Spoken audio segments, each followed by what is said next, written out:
Paris Olympic போட்டியில் இறுதிப் போட்டியில் பங்கேற்று தங்கம் வெல்வார் என்று மிகுந்த எதிர்பார்ப்போடு இருந்த நிலையில் வினேஷ் போகத் தகுதி நீக்கம் செய்யப்பட்டிருக்கிறார். இது குறித்து நம்மோடு கலந்துரையாடுவதற்காக பாரிஸ் ஒலிம்பிக் போட்டியில் பங்கேற்றிருக்கக்கூடிய பாக்ஸிங் அப்சர்வர் திரு கோபு அவர்கள் நம்மோடு நேரலையில் இணைந்திருக்கிறார். சார் வணக்கம்.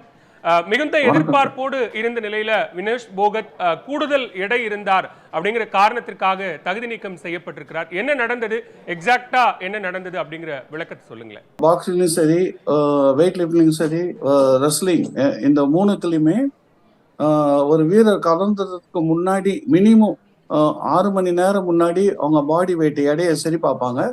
அவங்க எத்தனை வெயிட் கேஜில கிலோகிராம்ல இருக்கிறாங்கன்னு சொல்லிட்டு அந்த வெயிட் கேஜை பார்த்துட்டு அதுக்கப்புறமா தான் அவங்க விளையாடவே அனுமதிப்பாங்க.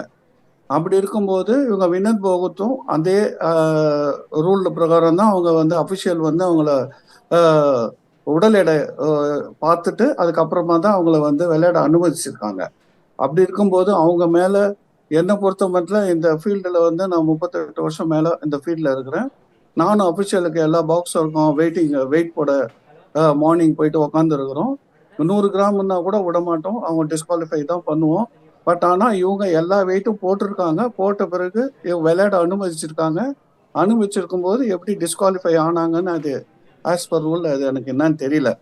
அது எக்ஸாக்டா அது என்ன நடந்ததுன்றது நம்ம அவங்க அந்த அபிஷியல் அவங்க கையில கேட்டாதான் நமக்கு தெரியும் சார். இல்ல, வழக்கமா 52 கிலோ எடைப்பிரிவில் விளையாடக்கூடிய வினேஷ் போகத் அப்போ 50 கிலோ எடைப்பிரிவில் தான் இருக்கிறாங்க.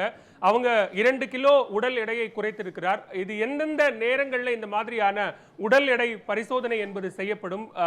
இரவு நேரத்துல அல்லது காலை நேரத்துல, எந்த நேரத்துல இந்த பரிசோதனை என்பது செய்யப்படும்? விளையாடுறதுக்கு மினிமம் 3 to 6 hours இருக்கணும் சார். அப்பதான் விளையாடவே அனுமதிப்பாங்க. இவங்க விளையாடுறதுக்கு ஒரு மினிமம் 3 மணி நேரம் முன்னாடி இவங்க உடல் எடை அந்த எடையை பார்த்துட்டு அந்த அபிஷியல் ஓகேன்னு சொன்ன பிறகுதான் விளையாடவே அனுமதிப்பாங்க. விளையாடின பிறகு இவங்க டிஸ்குவாலிஃபை பண்ணுறது அது தவறான ஒரு விஷயம். என்ன பொறுத்த மட்டும் அது அவங்க என்ன நடந்ததுன்னு எனக்கு தெரியல சார். அது வந்து இன்னும் டீட்டெயிலாக அவங்க கையில் அஃபிஷியல் சைடு கேட்டால் இது நல்லாவே தெரியும் சார். விளையாடின பிறகு அவங்க டிஸ்குவாலிஃபை பண்ணது என்னை பொறுத்த மட்டும் பாக்ஸிங்ல எனக்கு தெரிஞ்சு கிடையாது சார்.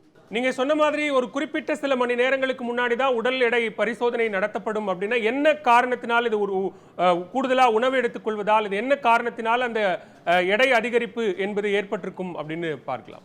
மேக்சிமம் எந்த பிளேயருமே உடல் எடை எடுத்துட்ட பிறகு 3 மணி நேரம் கழிச்சு ஃபுட்டோ ஏதோ மேக்சிமம் எடுத்துக்க மாட்டாங்க. ஏன்னா போயிட்டு திருப்பி அவங்க வந்து ஆடுகளத்தில் எப்படி சார் அவங்களால வந்து பிளே பண்ண முடியும்?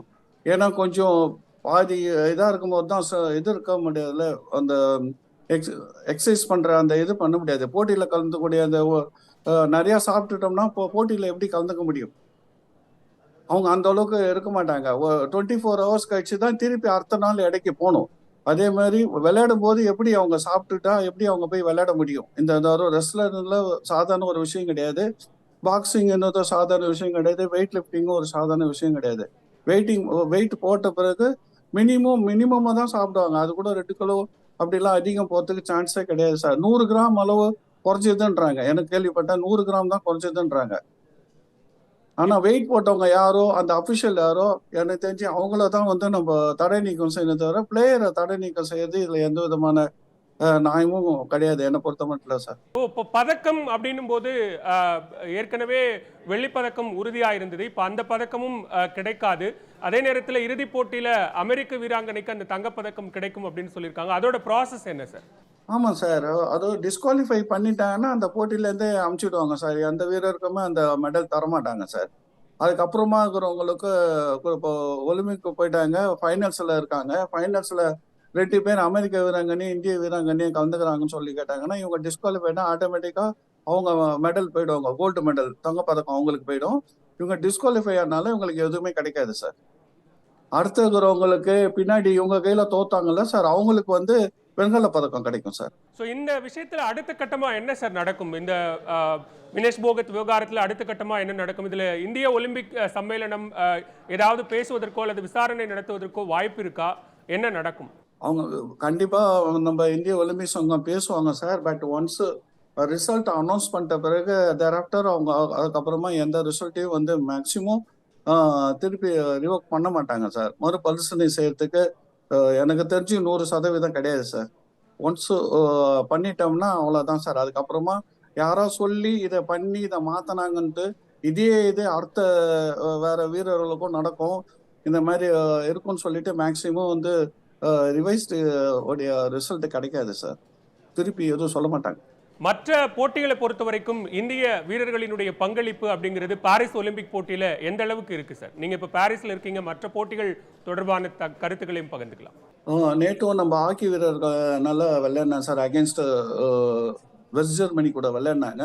மிக சிறப்பாக தான் விளையாடினாங்க. லாஸ்ட் மினிட்ல வந்து அவங்க ஒரு கோல் போட்டு 3-2 ஆயிடுச்சு. நல்ல அடுத்தது வந்து நம்ம வெண்கல பதக்கத்துக்கு செகண்ட் இது யார் வரோம், ஸ்பெயினும் இங்கிலாந்து போறாங்கன்னு நினைக்கிறேன் சார். அவங்க கூட யார் வராங்களோ அவங்க கையில நம்ம விளையாடணும் சார். வெண்கல பதக்கம் நிச்சயமா வந்து நம்ம இந்திய ஹாக்கி வீரர்கள் வசம் வரும் வந்து 100% நம்புறோம் சார்.